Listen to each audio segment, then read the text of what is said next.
You're listening to the Propane Fitness Podcast, your ultimate resource for fat loss and muscle gain, with none of the gimmicks. With your hosts, Yusuf and Johnny. Simple rules, dramatic results.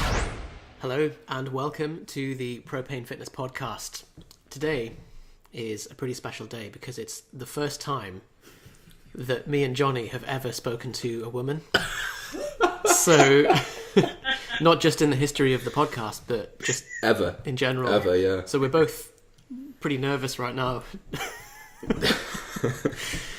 So we are with Sheri Miles, who is a prolific powerlifter and pole dancer.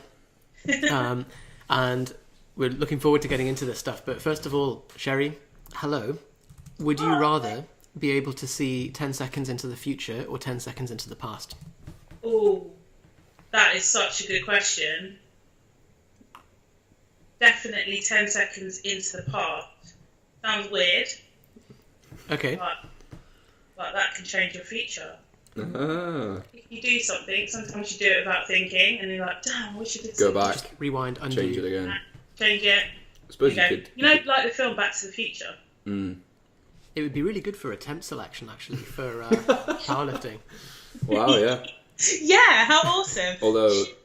Sorry, am I allowed to swear on this? Yeah, go Go ahead. ahead. This is an explicit podcast. You'd have to make sure that it is with a pole dance on it. You'd have to not ever grind an attempt, though, wouldn't you? Yeah, well, not more Like- than 10 seconds. Because otherwise, you imagine like going back and you're at the start, you're at the bottom of a squat every Yeah. time you went back 10 Oh, seconds. awful. Terrible. That'd be awful. It would. Living in the hole. Horrendous. So, Sheri, can you tell us a little bit about yourself? Yeah. Well, where do I start? Well, firstly, I suppose I've got a full-time job. So powerlifting and pole dancing is a hobby. I've got quite a corporate job, so I travel around the country and work about 60 hours a week on average.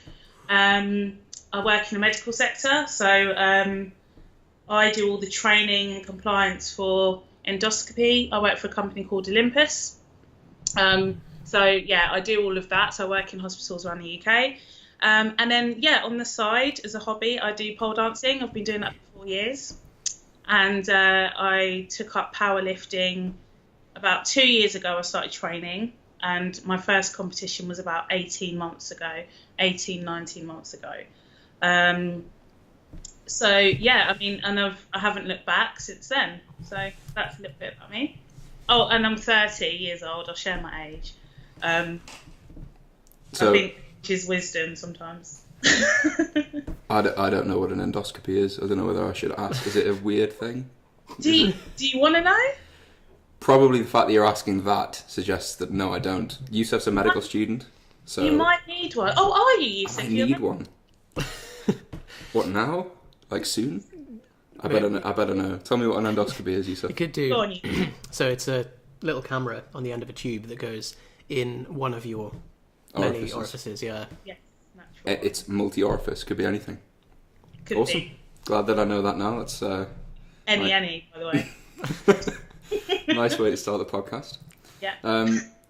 So, Sheri, you started pole dancing before you started powerlifting. Two-year gap.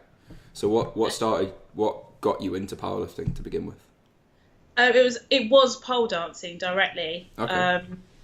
Because the gym I found boring, so I never actually went to a gym beforehand. So that's why I started pole dancing, alternative fitness it was called. And then at pole dancing, there were certain moves I was struggling with. So my pole dancing teacher at the time was like, well, if you get stronger here, if you get bigger legs, and, you know, if you get more biceps, etc., then you can do the moves. So I thought, oh, okay, I don't like the gym, but I joined anyway. So I went to the gym and I joined, and one of the personal trainers at the gym basically said, oh, you're really strong. What about powerlifting? And that's it. It was as simple as that. We looked at some numbers regionally, so for regional competitions. We had a bit of a joke about it because we didn't know much about it at all. But we looked at the numbers and he was like, oh, you're kind of doing near that in the gym, so you'll be able to do really well. So, and from then, we never looked back. So, yeah, that's how I got into it. So you didn't like the gym when you started, you just kind of did it because you thought you had to get more biceps. Yeah, yeah, more gains, more biceps. It's quite a shift between like, oh, I need to get a little bit stronger to help with my pole dancing to Right, sledgehammer approach. like. I'm gonna go GBPF. Yeah. So Yeah. can you tell us a little bit about your numbers and achievements in powerlifting, just to give listeners some context when you say you tried a bit of powerlifting, just so that they appreciate what that is? Yeah. Well, shall I start with my first competition? Sure. Yeah, sure. Oh, forever. But my first one was a push and pull comp. The reason why, because I actually didn't want to squat at all. So when I saw powerlifting was a squat, bench and a deadlift, I was like, I probably won't do that. I'll just dabble a bit and do push pulls. So I did a push pull as my first one, and I hated bench as well. And I only benched 5 times before this comp, ever. People with long arms will understand why you don't bench, Johnny. Team long arm, checking in. Team long arms. Probably doing that, and I've got sweat patches anyway. I'm so ladylike. Long arms. So that's why I didn't bench at all, but I thought I'll sod it, go in. So I did a push pull, and I got a 60 kg on a bench, or was it 65? It was one of those. And I got a deadlift of 160. And at this competition, there was an older lady there. She's like, oh, you've got so much potential. You're really good. That deadlift is amazing. And how often have you trained? I said, well, only for a couple of months. And she's like, oh, you're really, really strong. How to crush people's spirit. I'll put it into context a little bit. I say a couple of months, but that was powerlifting training. I had been building up at the gym probably a year or so prior to that competition. So just curls and pack fly and that kind of thing. Yeah, just like random. I did a lot of stiff leg deadlifts. And what else did I do? Romanian deadlifts. Before I even knew about powerlifting, it was like I would go to the gym. It came kind of a joke at the gym. That's the girl who was always doing Romanian deadlifts, and I would just Romanian deadlift and then leave. Why not? I think that's probably one of the most unpleasant lifts that I can think of doing. Yeah, there's not many people I know that like they kind of dabble in the gym, don't really know what they're doing. I know, I'll just do Romanian deadlift. Loads. Like it's normally like just endless curls or something. What was the first? Yeah, but you're guys, aren't you? Guys love curls. That's true. It's all about the guns, isn't it? Yeah, I suppose if you're a guy and you're like, I'm going to train my ass, like, all the time, people are going to be like, What was the first... You'd totally do that now, though, wouldn't you? You would train your... Oh, yeah. Yeah. Yeah, I suppose so. In fact, no, I have. I definitely have done that directly, so I'll admit that. What was the first what? What was the first weight you ever bench pressed?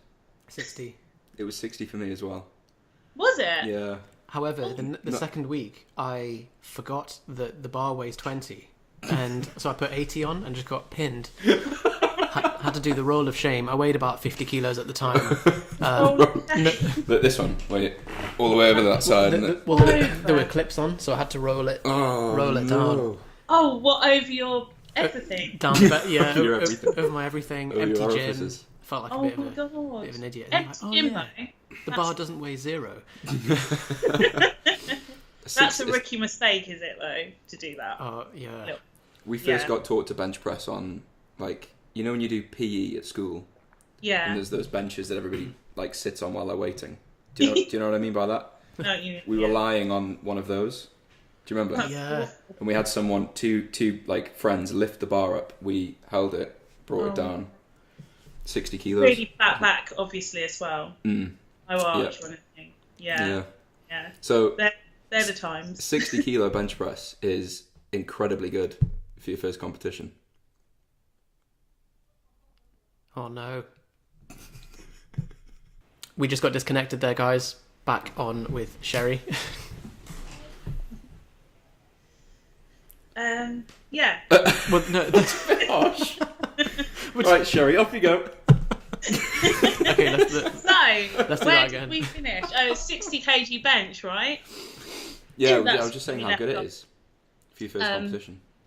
Yeah, so first competition. So, yeah, obviously we'll talk about bench, but yeah, with my first comp, my deadlift was identified as quite strong, and I pulled sumo at that time because I know, Johnny, you'd like sumo pulls. Yeah, I pulled sumo at the time because, to be honest, I didn't quite know what I was doing, and it was kind of like try it and see.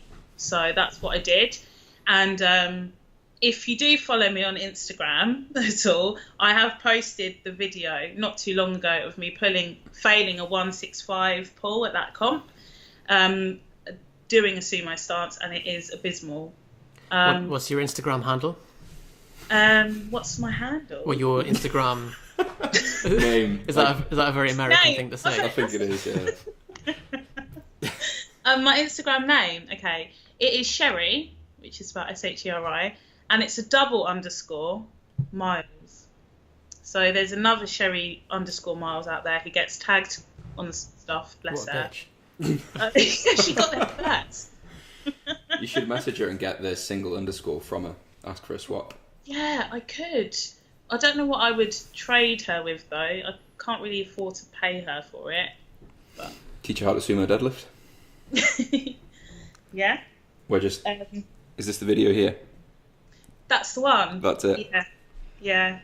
And that's the one I fail, and you can see my technique is terrible.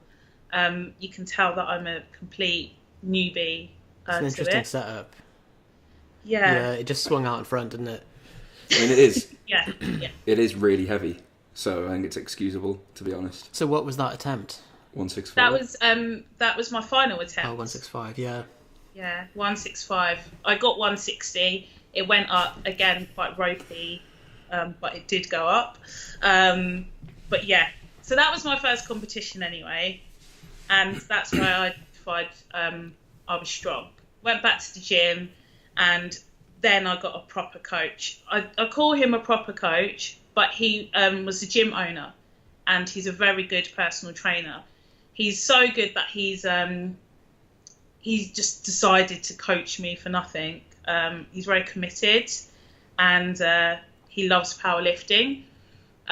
So yeah, we just went full in on training. He was new to it himself, so he was very experimental. He reads a ton of books, and he loves Louis Simmons and Westside.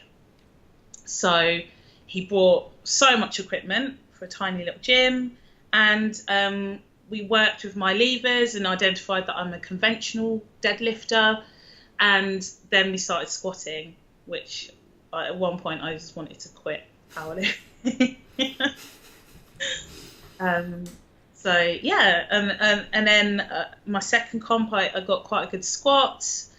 I can't actually remember what it might have been 125 or something, and then I went on to do a few other comps, and I managed to up my squat by about 30 kg in about 8 months-ish. Nice. So what are your lifts right now? My lifts now, my squat is 152.5, and my bench press is 82.5, and my deadlift is 207.5. Right. So what does that total you? Do you know off the top of your head? Yeah, 440 is the total. Yeah. That's got to be over 400 Wilks, surely. It is. It's 420 Wilks. Right. 420 Wilks. Yeah. Right, get up a Wilks calculator, Yusuf. I think that's higher than my Wilks score.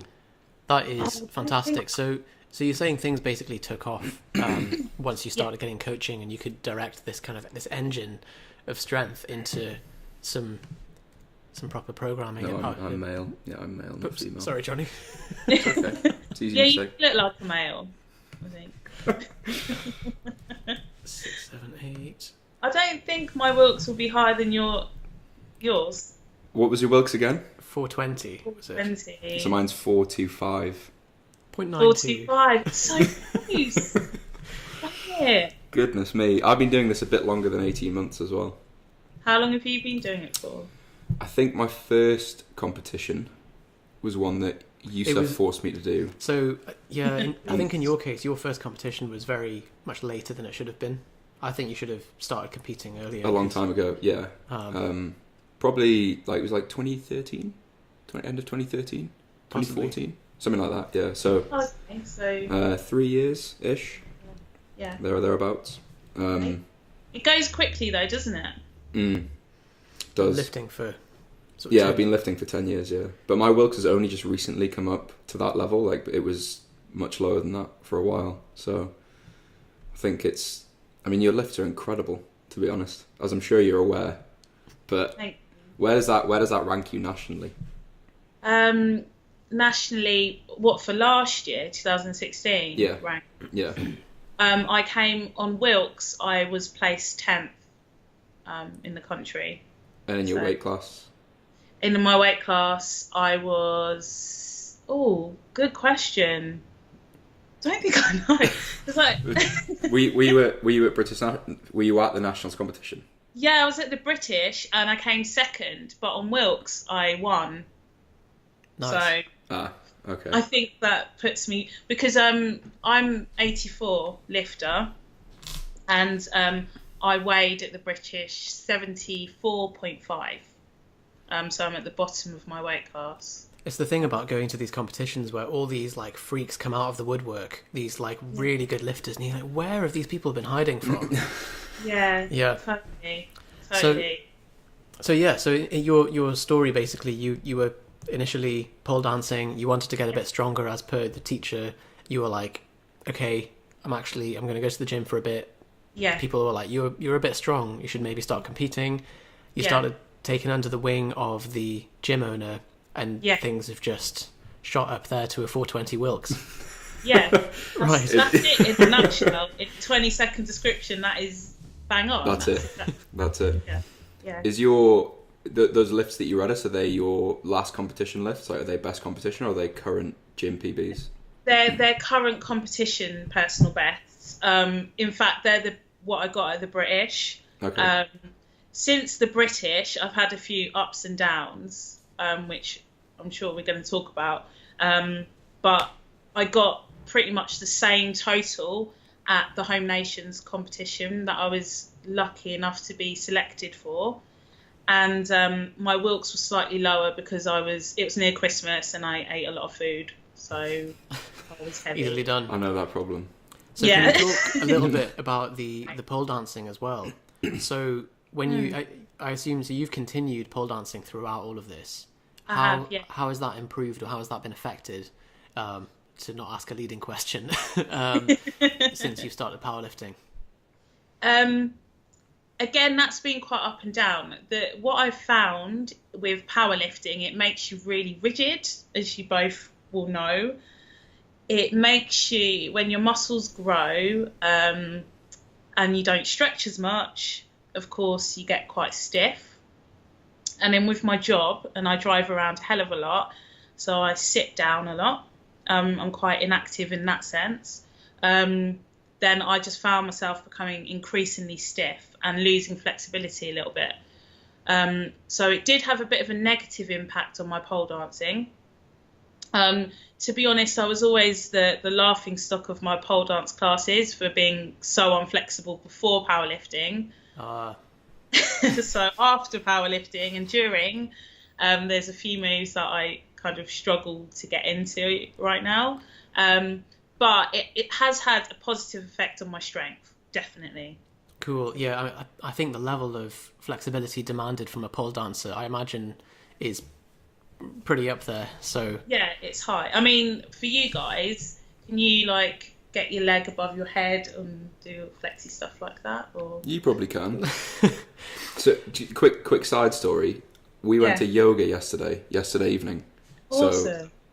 So what's that thing that you could do where you were like up on your side? I don't know what it's called. There was this move that the teacher has us do. He like gently leads you into it, like gives you an easy version and a slightly harder version. I'm like, this is easy. Like, yoga's not that hard. And then all of a sudden he's like, just put all your weight on your hands and let your legs lift up, so you're balancing on your hands.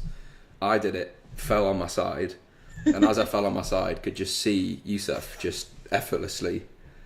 So Yusuf has a gymnastics background, so you probably could get your leg above your head.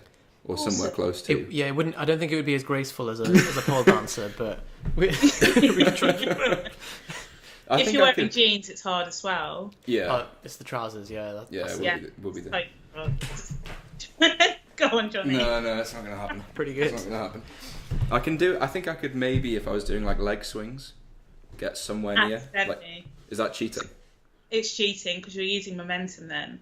Oh, without momentum. No, it's not. It's not cheating at all. As long as you can get into it and get out of it by yourself and not get stuck. Even if I'm only there for less than a second. Yeah, it's fine. It all counts. It all counts. Use the stretch reflex. It's like there's a strongman that we know called Nick Foxall who is so unflexible. I don't think he can actually get into a deadlift start position without someone like compressing him into the position, and then like all of his strength. It's not really strength. It's just the tendons rebounding back up just into a spring. lockout. Just popping Yeah. back into position. That's it.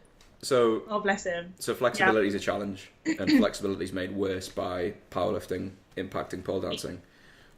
Give us an idea of I think most people probably have like an image in their head of like one pole dancing move, like spinning around the pole. Give us an idea of like the hardest thing you could possibly do. So pole dancing, I have to say, I'm selling pole dancing a little bit, but for core strength, it is the number one thing you can do. If you want to get tight and learn how to get tight, definitely pole dancing is what you should do. Hardest move in pole, there are so many, but I think the ultimate one that a lot of people can relate to, even if they're not a pole dancer, is a flag. So that's literally that one. Exactly, that one where you're holding on the side and your body's just out like a plank. That is so demanding on every bit of your body, even your head and your brain and your eyes. Everything. Your head. Yeah, just it's hard. Inch of your body. See, again, you can do that, can't you? I can flag. Yeah, that's Can probably. you? Yeah, that's the only pole dancing thing I can do. Well, there we go. So I'm You're a pole a dancer. pole dancer. I kind of want to see this. I was looking I'll around get for something. In fact, it's on our Instagram. I'm doing it on a train, on a German metro. There's a pole in the middle, and I'm flagging off the. Oh my god! So yeah, have a look. Can we make an agreement then at some point that you will do a pole dancing lesson? Fine. I'll do a pole dancing lesson. No Next problem. time we're in London, we'll come for a pole dancing, lesson.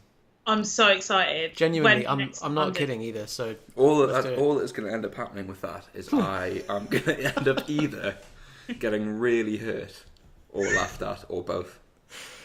Or left out. Yeah, no, laughed at. Oh, laughed at. Oh, 'Cause- you say laughed. Yeah, laughed. Yeah, we're northerners. Or Northerners, you probably say laugh. laugh. I don't know. Probably a hybrid. Dunno. Anyway, Okay, so agreement done then. Fine. Next time in London, we're doing a pole dancing class. let's do it. So We pole can't even dancing- say like we'll give you a powerlifting lesson because it would probably be the other way around as well. You can do. I think when we have the same Wilks, I don't think I really have a leg to stand on, to be honest. I think you'd just be humouring us really by so I deadlift like this, do I? Yeah. So Sheri, it seems like pole dancing in the last few years, it looks like it's been getting more exposure. It's become a bit more popular, and it seems to be breaking free of some of the stigma. Do you find that you ever get stigmatized or stereotyped from doing the pole dancing? Do you mean in like the public domain as such? Yeah, because I suppose also you said you work a corporate job, and I mean, I do you ever face any kind of challenges with that? Honestly speaking, there are only a select few people at work who know that I pole dance. It's quite funny that on social media, I've got my Instagram where I'm quite open with it, but on my personal Facebook page, for example, there's some things I wouldn't put on there, purely because the lack of clothing is number one. So sometimes it can be a bit in your face for other people. I think that the key thing for me in terms of negativity around that, it's how you want to portray yourself. For me, as a pole dancer, I combine doing all the girly stuff with heels and nice clothes to doing some of the strength moves. So I suppose it's how you want to portray yourself as a pole dancer. There are lots of pole dancers out there, and with me, I'm a bit of a hybrid. If I'm honest, I rarely face any criticism about it because of the audience and the people that choose to follow me are generally quite open, nice people, such as powerlifters and other pole dancers. And I find, and you guys will probably agree, with powerlifting community, everyone's quite friendly, really open, and they're up for new things, and they're quite experimental as well. So I suppose in answer to that, I'm quite selective with who I share pole dancing stuff with. Don't talk about it much at work, but when asked, I'm happy to talk about it. Negativity does happen, and it mainly comes from other women, I have to Interesting. say. Rather than men either they don't say anything, or sometimes they're quite overtly I don't know, sexual. It's a bit pervy. a bit pervy, or they're just like, wow, that's freaking cool, you can do that. So, but women can be quite judgmental if they don't understand it. But I think once people understand why you're doing something, generally they're supportive. So the male-female thing's quite interesting as well, because I think a lot of female powerlifters will get typecast as being masculine and lesbian and all this. You know, there's a lot of names that are thrown around at powerlifters, and it's kind of seen as a masculine sport, and the pole dancing is very much a feminine one. So by being able to integrate the two, it's quite difficult for people to have anything on you. Do you ever experience the negative side of being a female powerlifter? Like a lot of people that we coach, female powerlifters, get the sort of, they're in the gym warming up for deadlift, and a guy will come over and go like, oh, you know, let me help you with that. Nice helpful man wants to spot them and stuff. Yes. Yusuf gets that all the time. It's awful. Yeah.